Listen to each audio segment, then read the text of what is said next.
Продолжуваме ние понатаму со нашата денешна емисија. Време е за вториот разговор. Со мене во студиото е господјата Радмила Стојковска-Алексова, дефектолог и раководител на Центарот за асистивна технологија. Господја Радмила, добро ни дојдовте ова утро во студиото и драго ни е чест ние што сте повторно гости кај нас. Добро утро, поздрав до вашите гледачи и благодарност на поканата да бидам дел од вашата емисија. Така, вие сте, како што кажав нели во најавата, вие сте раководител на Центарот за асистивна технологија, отворете ги портите. Ќе ни кажете ли малку повеќе за отворете ги прозорците, се извинувам.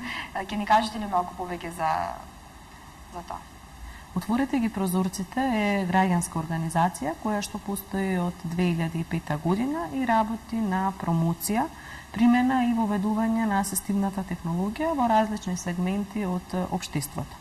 Целна група со која што ние работиме како организација се децата и возрастните лица со различен тип на попреченост кои што имаат потреба од адаптација на компјутерот кон нивните потреби, односно кои што наидуваат на потешкоти во користење на стандардната компјутерска опрема. Во рамките на самата организација постојат два дела.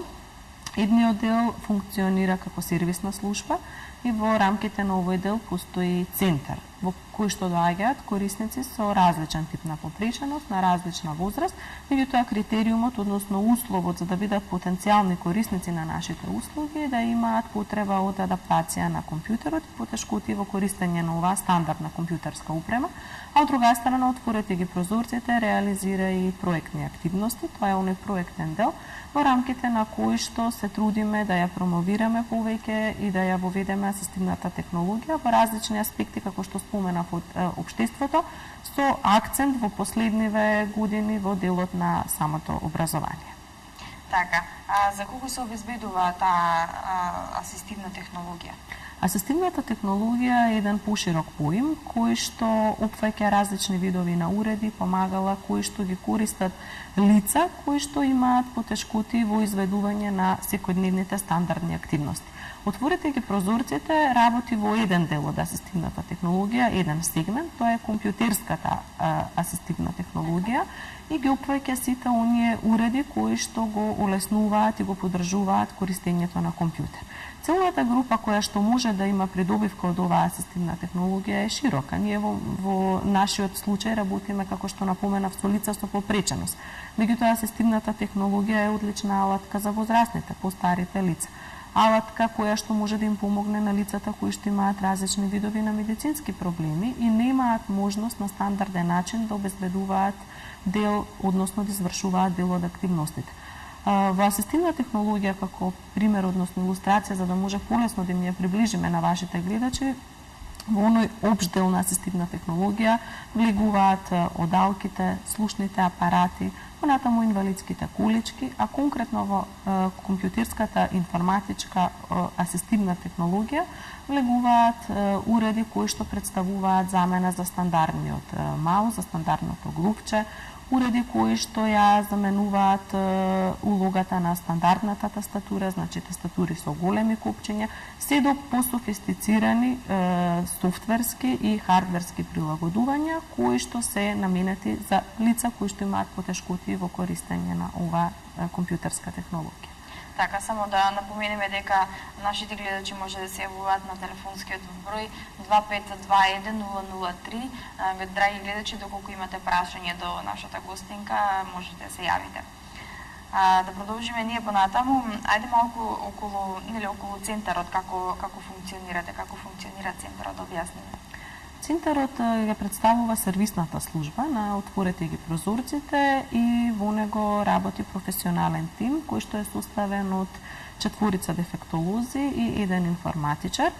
Во него доаѓаат корисници со различен тип на попреченост, на различна возраст. Во моментов најмалиот корисник кој што го посетува нашиот центар е на 5 годишна возраст, највозрастниот на 35 годишна возраст. Сакам да напоменам дека не сме ограничени во однос на возраст и во однос на попреченоста на самиот корисник, значи секој оној кој што има потреба од адаптација на компјутерот може да биде наш потенцијален корисник. Во рамките на центарот нудиме неколку типа на услуги. Тоа се процена на потребите за асистивна технологија, спроведување на индивидуална работа со корисници и спроведување на консултативна и советодавна работа со родители, наставници и други професионалци кои што се вклучени во работата, односно во развојот на едно дете кое што е или возрастен човек кој што е наш корисник. До сега во низ нашиот центар минале над 100, односно никаде отприлика околу 130 на корисници. Придобивките од користењето на оваа асистивна технологија се видливи. Ние особено делуваме во овој период повеќе во делот на образованието. Значи, преку таа асистивна технологија се трудиме да го поддржиме образованието, како образованието во посебните училишта, значи имаме корисници кои што доаѓаат од посебните училишта, меѓутоа многу поголем е бројот на деца, односно корисници кои што се ученици во редовните, да кажам, инклузивни училишта и се трудиме преку оваа асистивна технологија да го подпомогнеме тој дел на образование. Тоа е едниот аспект, додека пак со повозрастните корисници се трудиме преку знаењето кое што го стекнуваат за работа на компјутер да ги зголемиме нивните можности за вработување и нашата цел е тие да бидат активни и рамноправни конкуренти на отворениот пазар на трудот, значи да се избегне унаму каде што може, вработување во заштитни работилници се со цел да се поттикне и да се поддржи инклузијата најпрво во образованието, која што пак ќе биде основа за поддржување и спроведување на инклузијата воопшто во општеството. Така. А во кој делови од системот сте присутни?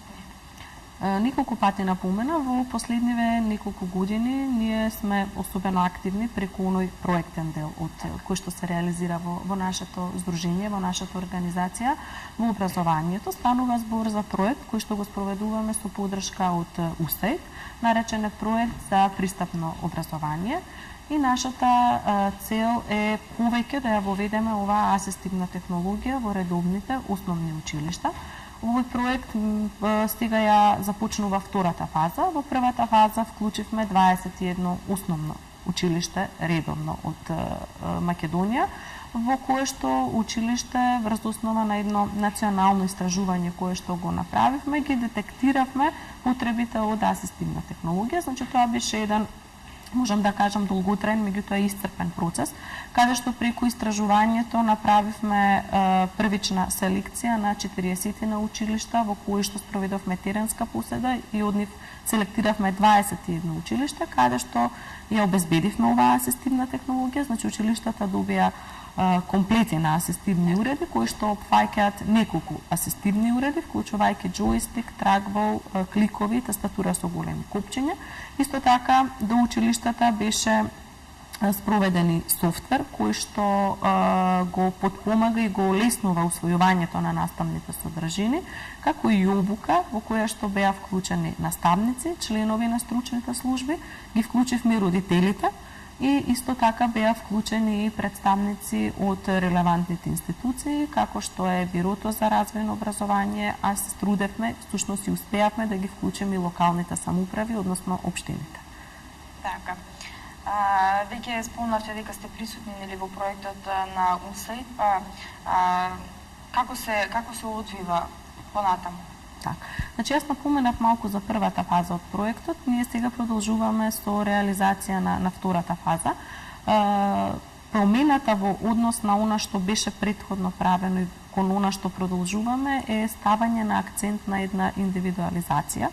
Всушност, во претходната фаза за сите училишта беа обезбедени ист тип на услуги и еднаков, како да кажам, број на асистивни уреди. Оваа фаза продолжуваме со 31 основни училишта, со тоа што повторно внимаваме на оние критериуми кои што претходно беа поставени, да бидат училишта кои што се наоѓаат и се распоредени во осмите плански региони од Македонија. Имаме училишта и од рурални и од урбани средини и училишта во кои што наставата се спроведува на еден или пак на повеќе наставни јазици, за да обезбедиме една хетерогеност и да опфатиме училишта од различни профили. Напоменав, продолжуваме со 31 основно училиште. Ние веќе имавме една средба, еден партнерски состанок со овие наши училишта со кои што соработуваме и на некој начин беа дефинирани понатамушните чекори кои што ќе ги спроведуваме. Напоменав дека ќе одиме со една поголема индивидуализација во овој процес. Поточно ќе се потпреме на поголема проценка и во овој период повеќе и по-индивидуално, односно по-директно ќе работиме со учениците кои што се во овие инклузивни училишта. Следен чекор кој што ќе го направиме е посета на тие училишта, предвидени се во овој проекти и обуки, консултативна и советодавна поддршка, обезбедување исто така на асистивни уреди, онаму каде што има потреба од нешто такво и она што е исто така значено е изработка на еден софтвер. Станува збор за софтвер кој што ќе биде поддршка во делот на описменување и кој што ќе биде креиран за сите ученици, меѓутоа со акцент на учениците со посебни образовни потреби кои што ги има во овие училишта. Да не заборавам да напоменам, и постои иницијатива и една од нашите цели во овој проект е да биде фатено и 1 до 2 средни училишта. Тоа е нешто што е новина за нас како организација и би било на некој начин пилотирање и воведување за прв пат на оваа асистивна технологија во средните училишта. Така. Би сакала да ве запрашам каде е Македонија во однос на асистивната технологија? Во Република Македонија единствена организација која што ја промовира оваа асистивна технологија е токму Отворете ги прозорците. Јас напоменав дека ние постоиме 7, односно веќе 8 години како организација и во текот на целиот овој период ние постојано ја промовираме, а она што е новина успеваме да ја воведеме асистивната технологија во систем. Република Македонија во овој период можам да кажам дека за разлика од претходно има повеќе знаење за оваа асистивна технологија, меѓутоа се уште не е на она ниво на кое што би требало да биде. Значи се уште немаме системско решение за воведување на асистивната технологија и се уште не постои, можам да кажам, поголема поддршка за обезбедување на оваа асистивна технологија. Ние како организација ги имаме овие асистивни уреди, кај нас ги користат корисниците кои што доаѓаат. Има асистивни уреди и асистивна технологија воведени во училиштата, сето тоа ние го правиме со поддршка од Министерството за образование и наука, исто така во делот на промовирање и воведување на асистивната технологија имаме многу голема поддршка и од Министерството за информатичко општество и администрација. Меѓутоа, доколку еден родител сака да ја набави оваа асистивна технологија, тогаш финансискиот дел треба да го обезбеди самиот тој. А знаеме дека дел од семејствата не може да си го возможат сето тоа и затоа потребно е да се размислува за едно системско решение и за системско воведување на асистивната технологија.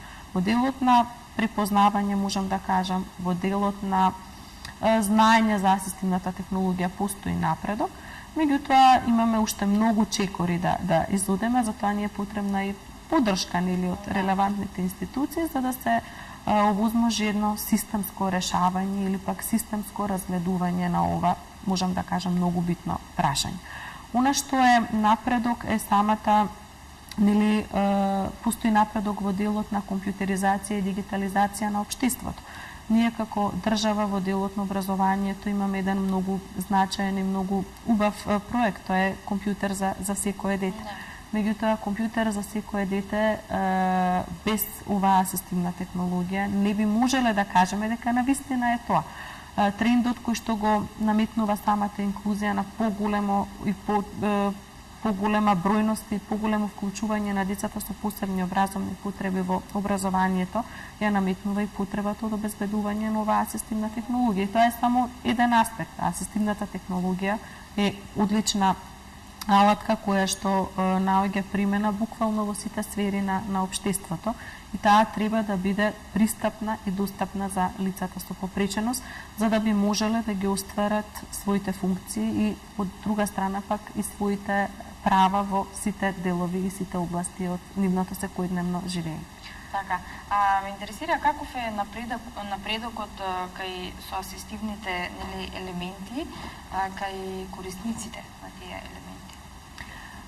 Асистивната технологија се покажа како одлична алатка која што навистина го поддржува од една страна личниот развој на корисникот. Овде кога го споменувам личниот развој, ние, а понатаму тоа се потврди и со истражувањето кое што го правевме во училиштата, дека таа делува многу позитивно на развојот на моториката кај самите деца, на развојот на вниманието, оние когнитивни способности, мислењето, помнењето.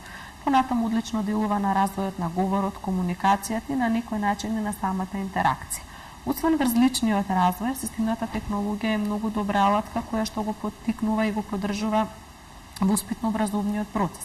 Јас сето тоа ќе го илустрирам со пример. Нашиот центар го посетуваат деца и возрастни лица кои што имаат различен тип на попреченост. Имаме корисници кои што имаат телесна попреченост и тие се вклучени во редовно образование и за нив пишувањето на стандарден начин со моливче и тетрадка навистина многу тешко се одвива. Меѓутоа со помош на компјутерот и особено со помош на тастатурата со големи копчиња, тие успеваат да го постигнат сето она кое што го постигнуваат и нивните соученици. Што значи дека асистивната технологија во овој случај има една компензаторска функција, односно го заменува стандардното пишување.